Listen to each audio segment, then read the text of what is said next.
My kid is in the emergency room, I texted. We are busy with your sister, my mom said. Then my sister called my kid a worthless burden, so I canceled their mortgage payments, their car loan, and every one of their credit cards. I, 35 female, have been dealing with this BS for years, and I finally snapped. My parents have basically been treating me like their personal piggy bank since I got my first real job out of college. It started with just this once, when their AC broke down in the middle of July. I still remember my dad calling me, practically hyperventilating about how my mom was struggling in the heat. She has breathing issues. My dumbass transferred them $1,800 for a new unit right away. They pinky promised they'd pay me back when dad got his bonus. Yeah, that never happened. But I let it slide because, they're my parents, right? Fast forward 7 years, and I'm literally paying for everything. Their mortgage $1,500 a month, both car payments about $650, all their insurance premiums another $800, and these random emergencies that somehow always seem to happen right when they're planning a trip to visit my aunt in Florida. Last year, I checked my bank statements and almost had a heart attack. I'd given them over $45,000. That's like a down payment on a house or something. Meanwhile, my sister Seren is their precious little angel who walks on water. She's 32 and still lives in their basement because finding an apartment is so hard these days, and entry-level jobs don't pay enough. But somehow she's got money for Lululemon leggings and weekend trips to Nashville with her friends. She got her cushy marketing job because dad knows the owner, and mom still does her laundry and cooks her special meals because Serene's so stressed at work. I can't make this shit up. Mom's always like, but Seren is so creative and sensitive. She's just finding her way. Yeah, and I'm just the boring one with a finance job who they call when the credit card bill comes. I literally work 60-hour weeks while Seren posts TikToks from their pool. The most frustrating part? I keep paying. I keep hoping maybe this time they'll appreciate it. Maybe this time they'll actually remember my birthday without Facebook reminding them. Maybe this time they'll actually ask about my kid without me bringing him up first. Honestly, writing this out makes me realize how pathetic I've been. What am I trying to prove? That if I just give them enough money, they'll suddenly love me as much as they love Seren? I've talked to my therapist about this so many times. She keeps telling me I'm stuck in this pattern of trying to earn their love, but I just can't seem to break the cycle. Every time I think about cutting them off financially, I get this awful guilty feeling in my stomach. What if they lose the house? What if they can't afford dad's heart medication? What if Seren has nowhere to live? But then I remember how they treated me when I really needed them. And I think maybe it's time they figured their own shit out for once. Anyway, 2 years ago, my life basically imploded. My husband Jake, who I thought was my actual soulmate, decided that banging his 23-year-old intern was more important than our marriage and son. We'd been together since sophomore year of college. That's 13 freaking years, people. I found out in the most cliche way possible. He forgot his iPad at home, and a message popped up that said, "Last night was amazing. Can't wait to see you later." I'm not proud of it, but I went full detective mode and found hundreds of texts between them going back months. When I confronted him, he didn't even try to deny it. Just said, "I wasn't planning to tell you like this, but yeah, I've met someone else." Someone else? She was literally an intern at his company. He moved out that night, filed for divorce 2 weeks later, and was living with her within a month. They're married now, BTW. She posts these sickening love of my life captions on Instagram all the time. I was absolutely wrecked. Couldn't get out of bed, forgot to eat, crying in the shower wrecked. The only thing keeping me functioning was our son Talon, who was 8 at the time and completely confused about why daddy suddenly moved out. So I called my parents thinking now they'd finally step up. Their daughter's marriage just exploded. Their grandson is confused and hurting. Surely this is when family comes through, right? My mom's response? Well, sweetie, men have needs. Were you maybe too focused on your career? Did you let yourself go a little after Talon was born? I was so stunned I couldn't even respond. My dad's contribution to the conversation was asking if I'd still be sending money for their car payment that month. Not a single question about how Talon was handling it or if I needed any help. I hung up and just sat on my kitchen floor crying for an hour. But then something completely unexpected happened. Jake's parents called me. Now, I was dreading talking to them because I figured they'd take their son's side and I'd lose them too. But Linda, Jake's mom, said, "We don't care what's happening between you and Jake. You're still our daughter, and Talon is still our grandson." And they showed up. Really showed up. They picked up Talon from school when I had to work late. They kept him overnight when I had important meetings early the next day. Tom, Jake's dad, never missed a single baseball game, even when Jake himself was too busy to attend. Linda taught Talon how to bake and helped him with his homework. One time, I had a total breakdown because the dishwasher flooded my kitchen at 10 p.m., and Jake wouldn't answer his phone to help. I called Tom in desperation, and he drove 45 minutes to my house, fixed the dishwasher, helped me clean up the water, and then refused to take any money for it. Meanwhile, my own parents couldn't even remember Talon's birthday. They sent a card 2 weeks late with a $15 Walmart gift card. But they sure remembered to call when their roof started leaking, and they needed $7,000 for repairs. The contrast was so stark. Linda and Tom treated me like family even when they had no obligation to. My actual blood relatives treated me like an inconvenience unless they needed cash. For 2 years after the divorce, I barely heard from my parents except when a bill was due. They'd occasionally ask about the boy, but couldn't be bothered to come to his school play or soccer games. Seren's birthday was a mandatory family gathering with catered food and custom decorations. That I paid for. But Talon's birthday didn't even warrant a phone call. I kept telling myself that's just how they are, that they show love differently, that I shouldn't expect too much. But deep down, I knew the truth. They just didn't care that much about me or Talon. We weren't priorities. We were ATMs with pulses. However, about 6 months ago, something super weird started happening. My parents suddenly turned into these involved grandparents. It was like body snatchers took over or something. It started with my mom calling on a random Tuesday. I was in the middle of a work meeting when her name popped up on my phone. I almost ignored it because she never calls unless they need money. But I figured it might be an emergency, so I stepped out to answer. "How's Talon doing in school?" she asked, completely casual, like she asks this all the time. I almost dropped my phone because she'd literally never done that before. She didn't even know what grade he was in or who his teacher was. I actually stammered like an idiot because I was so caught off guard. He's fine? Got an A on his science project last week," I said, waiting for the inevitable pivot to whatever bill they needed me to pay. But it never came. She just chatted about Talon for a few minutes, asked if he was still into dinosaurs. He was into dinosaurs when he was 6. He's all about space now. And then said, "Your father and I were thinking you two should come over for Sunday dinner this weekend." Sunday dinner? We hadn't been invited for a meal since before the divorce. Even at Christmas, we'd always been the ones to invite ourselves over, and they'd act like we were imposing. It got weirder from there. When we showed up that Sunday, the house was clean. There were actual place settings on the table.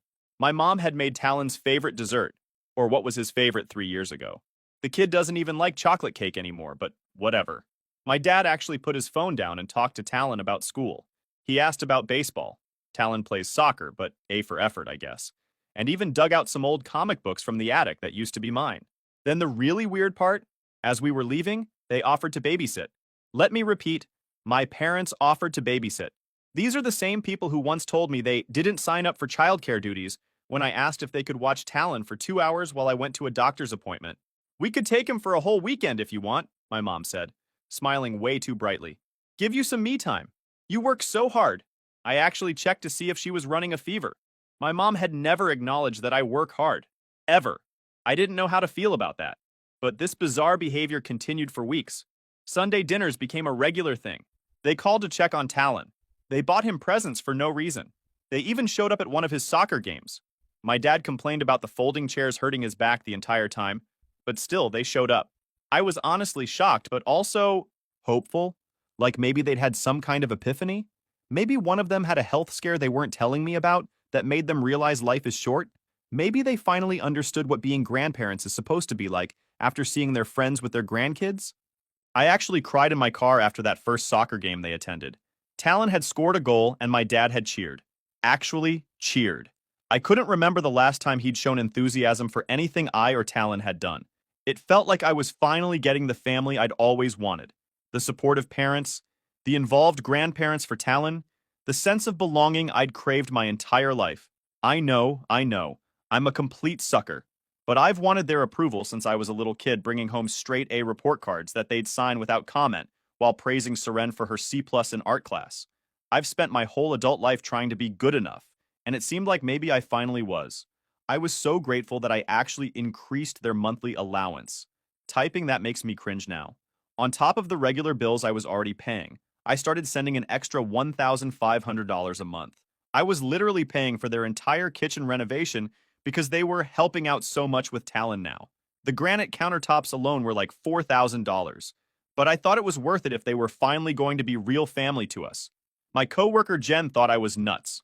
She kept saying, People don't change that fast without a reason, but I shut her down. I didn't want to hear it. I was too busy basking in my parents' approval to question their motives. But Talon was suspicious from day one. Kids have these crazy accurate bullshit detectors, you know? We were driving home after the third Sunday dinner, and he was quieter than usual in the back seat. Mom, why do Nana and Pop suddenly want me to come over all the time? They never cared before, he asked, staring out the window. They're just trying to make up for lost time, buddy, I told him, glancing at him in the rearview mirror. Sometimes people realize what's important when they get older, but he just gave me this look that was way too wise for a 10-year-old.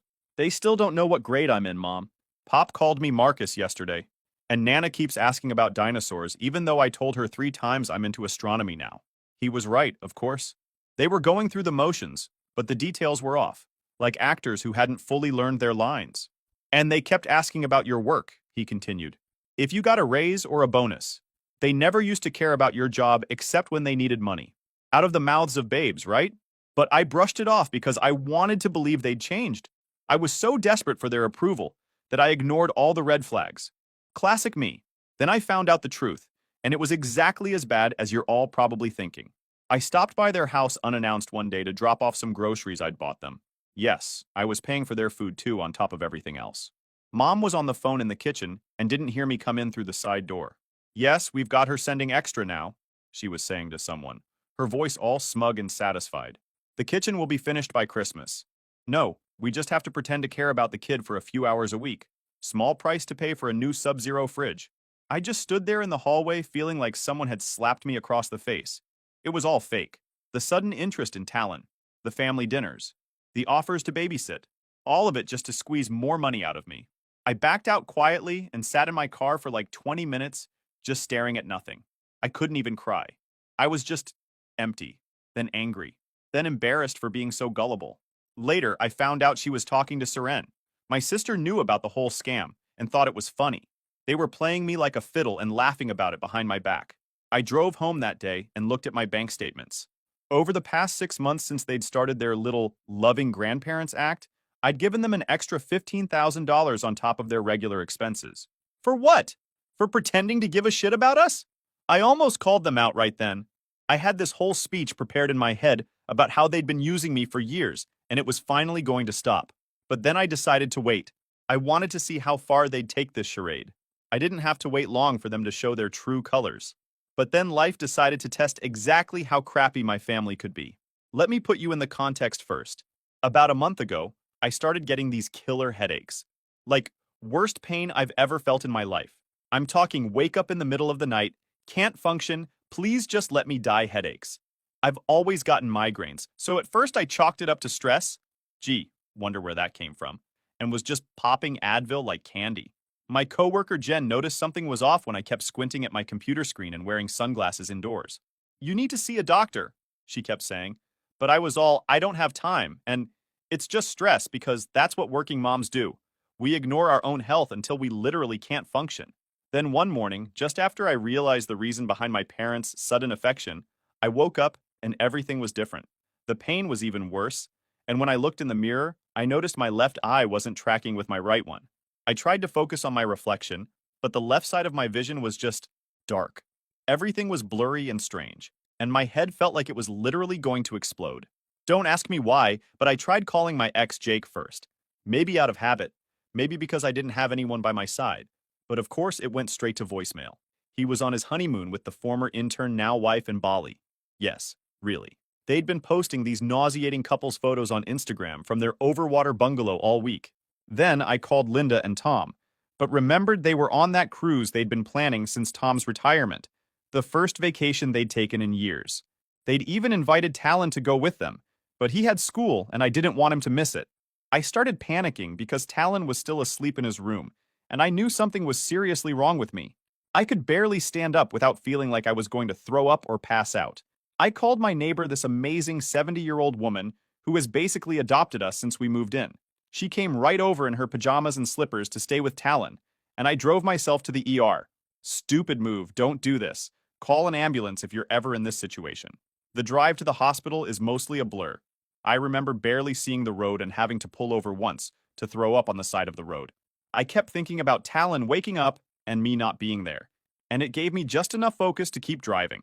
When I got to the ER, I stumbled in and told the triage nurse my symptoms. The second I mentioned sudden vision loss and the worst headache of my life, everything changed. They rushed me back immediately. No waiting room time at all. The next few hours were a whirlwind of CT scans, MRIs, and doctors with serious faces. The neurologist who came to see me didn't sugarcoat it. "You have what's called a Barry aneurysm in your brain, and it's starting to leak," he said, showing me the scan. "We need to do emergency surgery to clip it before it fully ruptures. If that happens..." He didn't finish the sentence. He didn't have to. I asked him what my chances were, and he hesitated. "If we get you into surgery within the next hour, your prognosis is good. If we wait..." Another unfinished sentence. That's when it really hit me. I could actually die. Today. Right now. I could leave Talon without a mother. I started sobbing, which only made my head hurt worse. All I could think about was Talon. What would happen to him if I died? Would Jake step up? Would he end up living with his 23-year-old stepmom who posts duck-face selfies all day? Would he remember me in a few years? Does he know where I keep all the important documents? Did I ever tell him that thing about how his kindergarten art project is in that special box in my closet? My mind was racing with all the things I hadn't said, hadn't done, hadn't prepared for. I was literally facing death, and my biggest fear was my son ending up without me. The hospital needed to prep me for surgery immediately, but Talon was still at my neighbor's apartment. He'd be going to school soon, but someone needed to pick him up afterward. My neighbor couldn't drive anymore due to her eyesight, so that wasn't an option. In my painkiller-addled state, I thought maybe my parents would finally step up. Surely a literal life-or-death emergency would bring out some basic human decency? So I called my mom. I was crying, terrified, about to go into brain surgery, and I begged her to please just pick up Talon from school and watch him for the night. "Oh, sweetie, we can't today," she said, sounding genuinely annoyed that I'd asked.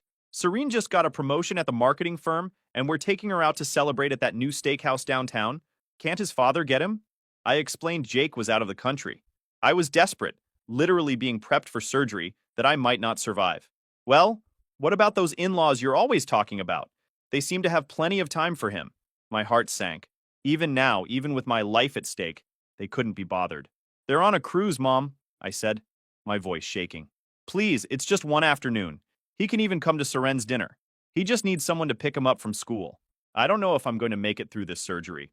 There was some muffled talking, and then I heard my sister's voice. "Mom, put it on speaker. Hey, this dinner is really important to me. Can't you figure something out? Your kid is always causing drama at the worst times." I couldn't believe what I was hearing. I was about to have brain surgery, and they were worried about dinner reservations? For a promotion at a job my dad got her through his connections. "He's not causing drama," I whispered, barely able to talk through the pain. "I might die. I just need someone to pick him up from school. He's 10 years old."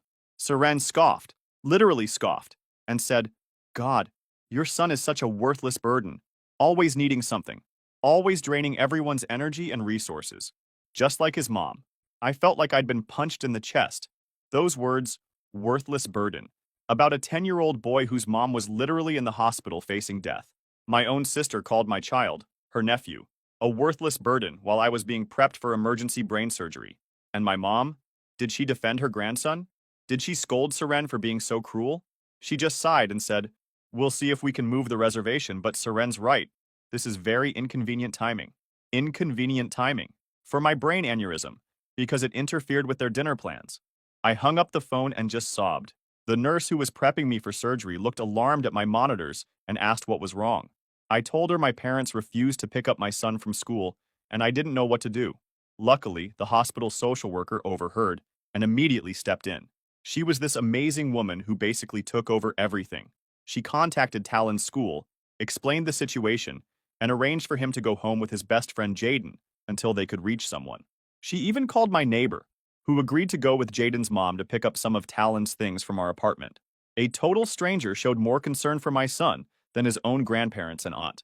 As they were wheeling me toward the operating room, I was filled with this strange mix of terror and clarity.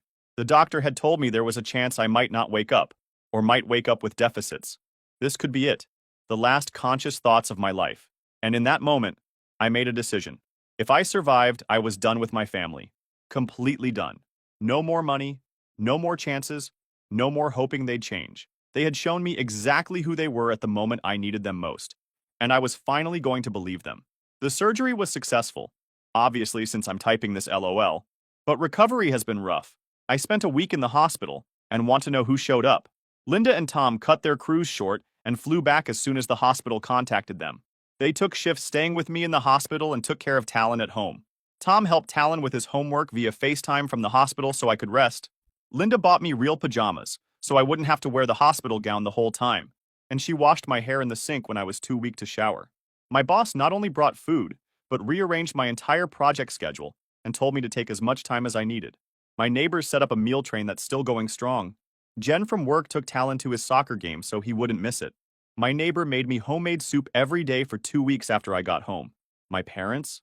They sent a text 3 days after my surgery, asking if I'd be making the mortgage payment on time because the bank had called them. That's when I decided to nuke their finances from orbit, all while I was recovering from literal brain surgery. With a 10-inch scar on my head and a whole new perspective on life. Nothing makes you reevaluate your priorities like almost dying. I kept thinking about what the neurosurgeon told me after the operation. You're incredibly lucky. If you had waited even a few more hours to come in, we probably wouldn't be having this conversation. I got a second chance at life, and I wasn't about to waste it letting toxic people drain me anymore. While I was still in the hospital bed, I made some calls. First, I called the bank that holds my parents' mortgage. Turns out when you're the one making payments for 5 years, they're pretty willing to talk to you. I explained that I would no longer be responsible for the account and stop the automatic monthly transfers of $1,500. Next, I called both auto loan companies for their cars. Same deal. I informed them I was no longer making payments on loans that weren't in my name. That was another $650 per month saved. Credit cards? All 5 of them that I'd been paying minimums on for years? Canceled my authorized user status and informed them I wouldn't be making any more payments. Home insurance, health insurance premiums, cell phone bill, internet service, streaming subscriptions. All terminated. I even called their country club and canceled the membership I'd been paying for. $450 a month for them to play golf and complain about their neighbors. The deeper I dug into my finances, the more angry I got. I found recurring payments for Serene's gym membership, Amazon Prime, and even her freaking Botox appointments that had somehow ended up on my credit card. I canceled everything. By the time I was done, I had reclaimed over $4,000 in monthly expenses that had been going to support my parents and sister. And they deserved exactly that after calling my son a worthless burden, while I was facing potential death. When my mom finally called the next day, all she said was, "The bank called again about the mortgage payment. They said the payment was canceled. What's going on? Did something happen?" I was so calm when I answered. Like, weirdly calm. "Yeah, I've canceled all financial support." The silence on the other end lasted so long I thought the call had dropped. Then she basically exploded. "What? You can't do that. We have bills due. Your father's heart medication. The property taxes. How could you do this to us?" "Well, Seren just got promoted, right? I'm sure she can help out," I said, using her exact words from when I begged her to pick up Talon. She started crying then, like theatrical sobbing about how they'd be homeless, and it was all my fault. How they're elderly and can't possibly support themselves now. How cruel I was being to my own parents who sacrificed everything for me. I just said, "Your daughter called my son, who was terrified his mother might die. A worthless burden while I was being prepped for emergency surgery. And you're calling me cruel?" She tried to backpedal. Seren didn't mean it like that. She was just stressed about her dinner. "You both showed me exactly what you think of us," I said. "Now you can show me how you'll manage without my money." Then I hung up and blocked both their numbers. I lay back in that hospital bed and felt this huge weight lift off me. Not just financial, but emotional. I wasn't responsible for them anymore. I didn't owe them anything. And here I am today. It's actually been 3 months since the great financial liberation. That's what my therapist calls it, Lowell. And a lot has happened. The fallout with my parents was exactly what you'd expect. Their car got repossessed last month. They're 3 months behind on their mortgage now. My dad had to get a part-time job at Lowe's, and my mom is apparently selling those hideous leggings in one of those pyramid schemes on Facebook. Seren had to move out of their basement and get an apartment with 2 roommates because they can't afford to support her anymore. She's been posting these sob story TikToks about having to start over at 32 and toxic family members who abandon you. I'd feel bad except I remember her calling my son worthless while I was about to have brain surgery, so nope, don't feel bad at all. They've tried to contact me through extended family, old friends, even my neighbors. They sent an actual letter in the mail begging me to be reasonable and think about family. The letter included an itemized list of bills they needed me to pay, including Seren's car insurance. The audacity is honestly impressive. I haven't responded to any of it. The only message I sent was through my lawyer, informing them that any further contact would be considered harassment. Meanwhile, my life has completely transformed. It turns out having an extra $4,000 a month makes a huge difference.